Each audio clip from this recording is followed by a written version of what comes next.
Vamos conferir como foi a primeira entrevista coletiva de Luiz Castro como técnico do Grêmio. O que de mais importante ele falou sobre este início de trabalho e a projeção para 2026. Este é o Canal do Gabardo, com muita informação e análise. Eu estou chegando aqui no Canal do Gabardo em nome de Arroz Prato Fino, para a gente colocar no ar, já, esta primeira entrevista coletiva de Luiz Castro, técnico do Grêmio, que nestes primeiros dias em Porto Alegre foi para o CT do Grêmio, conheceu toda a estrutura, hoje esteve na Arena, concedeu a entrevista coletiva, falou sobre muita coisa importante que a gente já vai conferir. Deixa eu mostrar para vocês o meu cupom de descontos da Insider, que você pode acessar escaneando o QR Code que está aparecendo aqui na tela. Bom, vocês estão vendo que eu estou aqui no Motel Fazenda, em São Francisco de Paula, no interior do Rio Grande do Sul, conciliando trabalho com a gravação deste vídeo e lazer, divertimento e descanso com a família. E para conciliar todas essas atividades, nada melhor do que a Insider, que é a peça que eu estou vestindo. Tecnológica, confortável, bonita, prática, que eu uso no dia a dia para tudo isso, para trabalhar, para me divertir, para descansar. Então faz o seguinte, entra lá no site insiderstore.com.br e confere o cupom de descontos do Canal do Gabardo. Agora sim, a entrevista de Luiz Castro. Hoje ele teve a oportunidade de conhecer, andar bastante pela arena, foi para a sala de entrevistas coletivas e respondeu as perguntas dos jornalistas sobre esta preparação, sobre o acerto do Grêmio. Vamos conferir o que teve de mais importante na entrevista de Luiz Castro, novo técnico do Grêmio. Luiz, bem-vindo a Porto Alegre. Eduardo, do canal do Bagé. Você passou agora 2 dias praticamente em Porto Alegre e eu queria saber os bastidores dessa sua chegada aqui, como foi as conversas com a direção, mas também principalmente sobre a sua avaliação do atual elenco gremista. O que você encontrou nas conversas com os dirigentes, na sua análise do plantel e nos jogos que vocês acompanharam? Obrigado pela pergunta, Eduardo. Antes de mais, agradecer a presença de todos na sala e dizer-vos que estou muito honrado por ter sido escolhido para treinador do Grêmio. É uma honra e é pertencer a uma instituição de tanto prestígio. Uma história bonita, uma história feita de muito sucesso e que estamos todos empenhados em continuar e dar o melhor de nós. Prometemos trabalho digno, prometemos dedicação total. Como foram os bastidores desde que cheguei? Primeiro foi uma chegada bonita, uma chegada emocionante com a torcida do Grêmio, alguns pertencentes à torcida do Grêmio a esperar e a darem-nos muito incentivo para aquilo que é o nosso trabalho que temos pela frente. Um obrigado a todos eles, uma chegada emocionante e de uma ligação muito boa entre nós. As visitas, quer a visita ao centro de treinos da base, como a visita ao centro de treinos do profissional, foram visitas em que me fizeram perceber a grandeza do Grêmio e aquilo que o Grêmio quer fazer no futuro para continuar o seu crescimento. Acho que as instituições, por tão grande que sejam, há sempre espaço para crescerem, há sempre espaço para conquistas, há sempre espaço para sermos melhores. Mas referir o futuro não esquecendo o passado. Referências como o Renato, como o Everaldo, como mesmo o próprio Baidé que nos acompanhou na visita, como o Arthur ou o Douglas Costa, sempre presentes na visita, sempre que nós constatávamos e contactávamos com as infraestruturas da instituição, foi muito gratificante percebermos a forma como o clube respeita aqueles que foram ao longo da história, os construtores dessa história. Aquilo que é a avaliação do plantel, do elenco, ela já tinha sido feita, é das primeiras coisas que nós fazemos quando somos contactados, quando somos abordados pelas instituições, pelos clubes. A primeira preocupação é que temos o que há, o que queremos, o que é possível fazer. Qual a nossa capacidade de investimento para melhorarmos tudo aquilo que temos em mãos.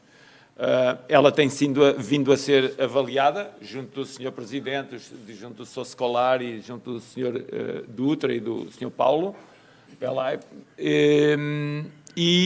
e a avaliação é sempre uma avaliação pensando que poderemos melhorar. E eu acho que todos nós vamos fazer esse esforço para que as coisas deem certo e que possamos ter um elenco competitivo, um elenco ambicioso, que entronca aquilo que são os valores do clube, os valores de coragem, determinação, ambição, resiliência, de estarmos permanentemente à procura de vitórias, jogando em qualquer estádio do mundo, perante qualquer e diante de qualquer adversário.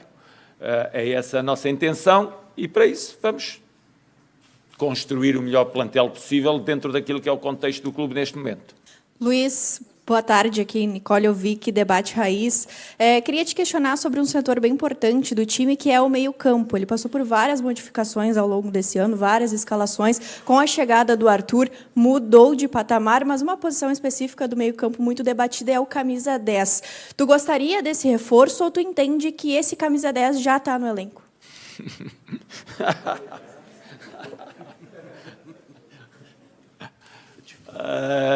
O que é que eu vou dizer? Posso dizer? Diga nada. Não digo nada. Não digo nada. Não vou dizer nada. Pode fazer outra pergunta. Não, eu vou dizer.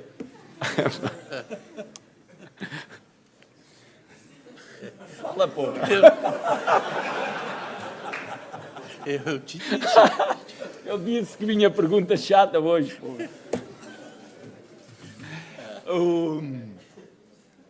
Vamos jogar sem camisa 10.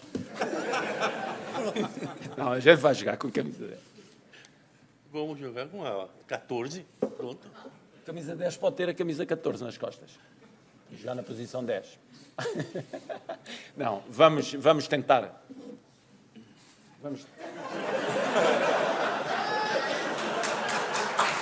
Simon Bianchini, da Rádio Gaúcha. O senhor deu para pegar pelas manifestações de dirigentes, sempre que a gente buscava informações sobre a sua negociação com o clube, sobre o projeto, né? Mandato de 3 anos, mas o seu contrato é de 2, e a gente sabe como é que, e o senhor também tem conhecimento como é que funciona o futebol brasileiro, que sempre se tem uma exigência muito de vitórias. E o senhor chega para um projeto de um clube que tem novos dirigentes, novas ideias, não vive uma situação financeira das melhores, passa por uma reestruturação, busca até novos ativos, tudo isso. Como é que vai ser, principalmente, trabalhar?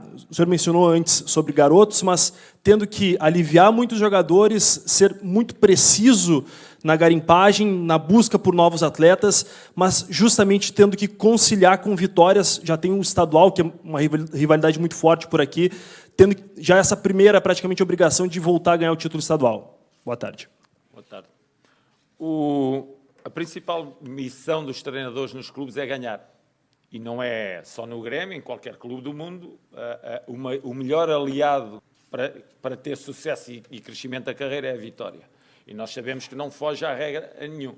Essa pressão que nós sentimos é uma pressão que eu sinto desde os meus 11 anos, que jogava futebol, que cheguei ao futebol, e foi a partir daí até hoje, com 64, portanto são 53 anos em contacto com o futebol e a saber exatamente quais são as regras do jogo. As regras do jogo é nós jogarmos sempre para ganhar.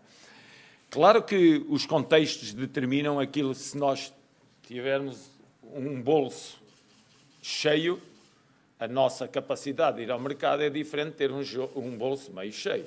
Agora, temos é que, quando nós não temos muitos recursos, aquilo que é fundamental é nós sermos precisos na nossa abordagem e naquilo que queremos. E é isso que nós vamos ser, certamente. Pessoas extremamente experimentadas, com muita capacidade e com muito conhecimento do mercado, iremos fazer claramente aquilo que o clube necessita neste momento e o que é possível fazer neste momento. Agora, sempre com uma ideia por base. Queremos ganhar. E queremos ganhar com o melhor elenco possível. E é isso que nós vamos fazer. Se me disserem assim, mas nós, quando terminarmos o mercado, nós não poderíamos ter melhor. Podemos sempre ter melhor. Não há nenhum ser humano que esteja aqui nesta sala, certamente nunca erre. Vamos falhar num ou no outro? Claro que vamos falhar. E pergunto, não temos direito a falhar? Temos direito a falhar. Agora, essa falha, nunca, vocês poderão ter a certeza, nunca será uma falha por desleixo. Mas é uma falha porque o ser humano, de vez em quando, erra. Okay? Mas nós vamos tentar fazer e dar o nosso melhor para termos um elenco forte, um elenco competente, para abordar todas as competições que temos pela frente. Sobre aquilo que é o estadual e aquilo que é o Brasileirão e a Copa e a Sul-Americana, tudo isso, nós vamos a todas e vamos a todas com um sentimento muito positivo. O repórter Marco Souza, do Jornal 0 Hora. Obviamente que quando surgiu a confirmação da sua contratação, todo mundo aqui foi procurar as informações, foi tentar entender como as suas equipes jogam. Mas acho que a melhor forma de ter esse norte é exatamente perguntar ao senhor: o que a gente vai ver dentro de campo? Quais são as ideias que o senhor não abre mão dos seus times, não importa com recurso, sem recurso? Quais são as suas ideias fundamentais de um time de futebol e o que a gente pode esperar do Grêmio em 2026? Muito obrigado. Nós ao longo do nosso caminho, e certamente consigo igual, ao longo do seu caminho, foi sempre retificando aquilo que era o seu alinhamento perante as exigências do dia-a-dia. Não é o mesmo jornalista hoje que era há 5 anos atrás. Portanto, com os treinadores é exatamente a mesma coisa. À medida que vamos caminhando, vamos acrescentando coisas ao nosso caminho, à nossa forma de jogar, ao nosso momento defensivo, momento ofensivo, transições, esquemas táticos, vamos sempre dando algumas nuances para melhorarmos aquilo que é a nossa forma de pensar o jogo. Aquilo que podem esperar da equipa, é uma equipa, aquilo que eu quero que seja a equipa. Quero que seja uma equipa virada para a baliza, uma equipa que se mantenha equilibrada quando está virada para a baliza do adversário e quando o adversário está virado para a nossa baliza, que seja uma equipa compacta, uma equipa curta, uma equipa agressiva, que possa defender o mais alto possível. Mas isso é aquilo que nós queremos, estes são os cenários ideais. Depois, do outro lado, há uma equipa que quer o mesmo que nós, que quer ganhar como nós queremos ganhar. Então, o contexto vai determinar aquilo que serão as nossas variantes ao longo do jogo e na preparação do jogo. Mas queremos uma equipa que todos querem, que faça muitos golos e que não sofra golos. E o Grêmio, embora um gigante do futebol brasileiro, está passando por um momento complicado financeiramente. O senhor já falou sobre isso, né, que o bolso não está cheio. Por tudo isso, né, por esse momento complicado financeiramente, é um desafio maior para o treinador? O senhor entende que desses últimos anos da sua carreira é o principal desafio da sua carreira por ter que trabalhar com poucos recursos e aí o trabalho, a mão do treinador tem que aparecer mais? E como é que o senhor está nesse momento para esse desafio, se é que considera ele tão grande assim? Obrigado. É um desafio grande. Qualquer pessoa que represente o Grêmio tem uma grande responsabilidade, porque a história do clube, o prestígio do clube é uma história muito grande e é uma história muito rica. E isso obriga-nos, quando referiu que podemos não ter os recursos que gostaríamos de ter, e não é escondido, isso não foi escondido a mim, obriga-nos a ser ainda mais minuciosos, mais transportarmos connosco uma maior especificidade na escolha. Se necessitamos de 2, mas só podemos contratar um, temos que contratar o certo, que também possa fazer um pouco da outra necessidade. Esse critério na escolha é decisivo. As famílias, quando têm pouco dinheiro, têm que ser muito criteriosas nos alimentos que compram para casa, porque não podem ir a todas. E é esse respeito que nós temos que ter na abordagem ao mercado. Luiz, tudo bem? Milena Acosta, aqui da RBS TV. Luiz, recentemente os teus trabalhos foram fora do Brasil e depois de 2 anos tu retorna ao futebol brasileiro. Apesar de uma das respostas de ter falado sobre o quanto o Brasileirão é competitivo, queria te ouvir um pouco mais sobre o que tu acha que mudou desses 2 anos, voltando a atuar aqui no Brasil, e o quanto essa liga mais competitiva ainda é importante para esse teu trabalho, mas essa grande diferença que tu vê depois de 2 anos retornando ao Brasil. Obrigada. Obrigado. O Brasileirão não está assim tão mudado. As equipas continuam a ser um campeonato muito aberto, e tão aberto que até à última rodada aquilo lá embaixo esteve a arder e em cima até 3 rodadas do fim também esteve a arder muito. portanto, continua essa competitividade, está latente no campeonato. O campeonato é servido por equipas muito boas e equipas que muitas vezes, quando começam a temporada, estão a pensar que vão ficar nos 6 primeiros lugares de uma Libertadores e quando olham para o lado, estão a ver se não caem no Z4. Portanto, o campeonato tem esta característica, é conhecido mundialmente por ter estas características. É um campeonato muito difícil, é um campeonato muito competitivo, em que toda a gente quase tira pontos a toda a gente e em que ninguém tem paz.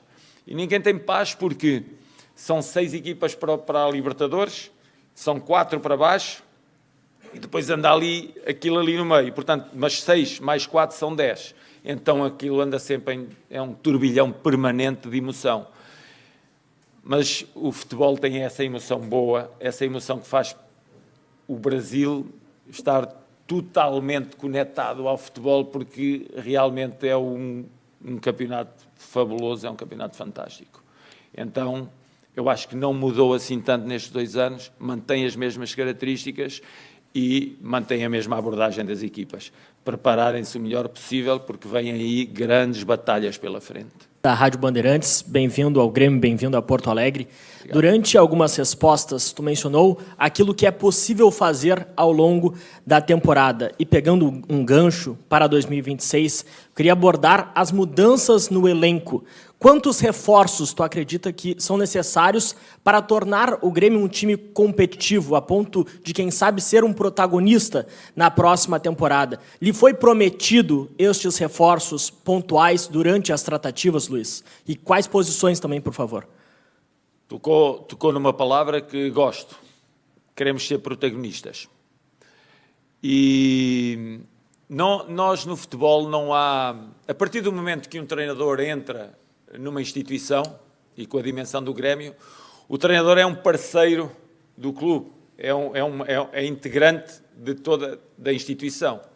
Não vai estar aqui, eu exijo isto e não me dão, eu faço a birra de criança, não te dou isto e eu choro. Não existe isso. Eu acho que isso não é a melhor forma de nós caminharmos. Nós temos de caminhar de forma a concordar com aquilo que estamos a fazer.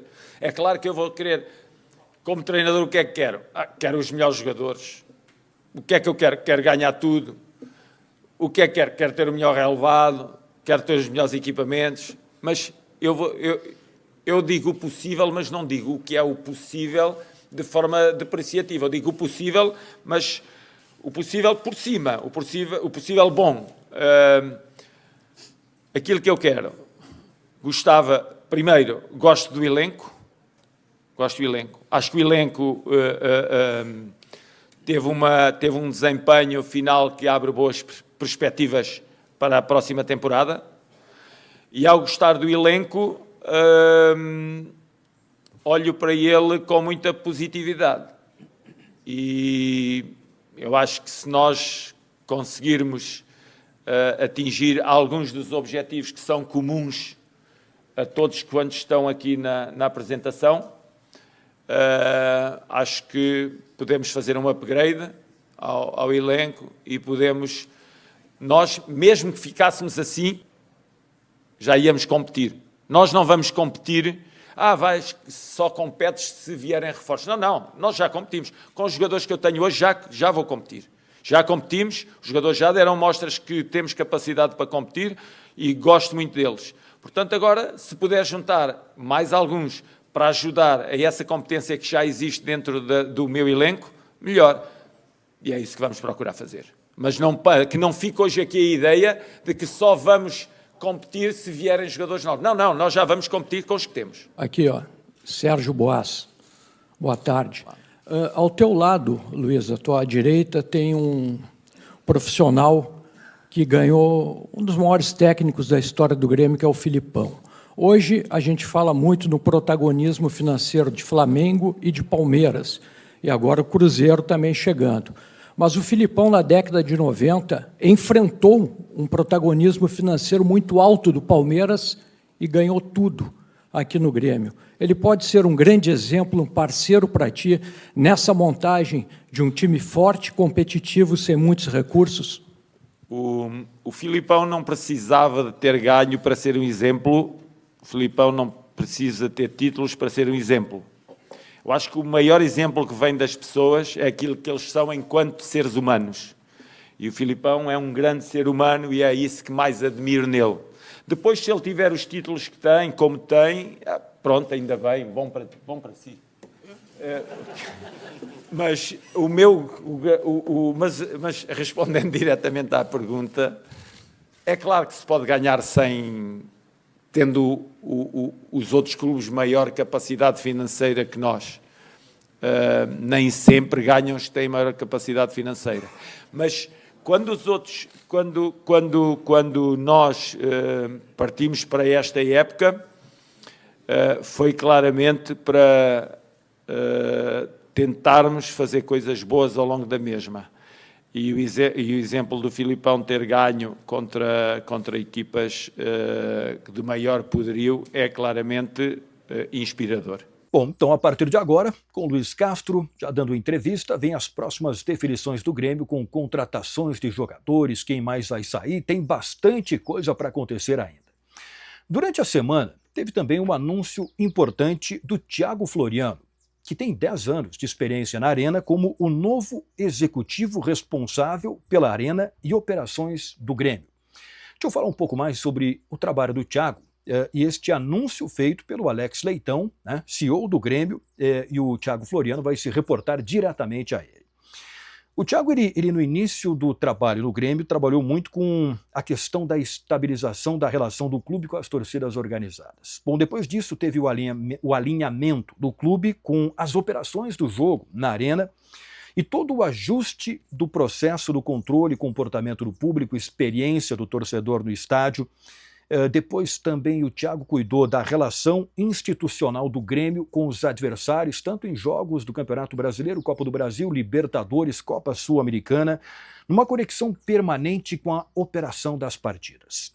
Bom, se a gente lembrar, o Thiago coordenou trabalhos extremamente importantes com o torcedor do Grêmio, como a ida da torcida do Grêmio lá para a final da Libertadores da América em 2017 em Lanús, com 103 ônibus, 7 mil gremistas naquele título da Libertadores. Depois da semifinal de 2019, no Rio de Janeiro, 53 ônibus, 4 mil torcedores, num trabalho extremamente bem organizado. O Thiago também cuidou, nos últimos anos, de todo o protocolo do Grêmio com a Conmebol, com tudo que envolve a organização das partidas. E desde 2023 é o gerente de operações, né, e fez também a transição, agora no final do ano, com a equipe do Marcelo Marques, do Grêmio com a equipe do Marcelo Marques.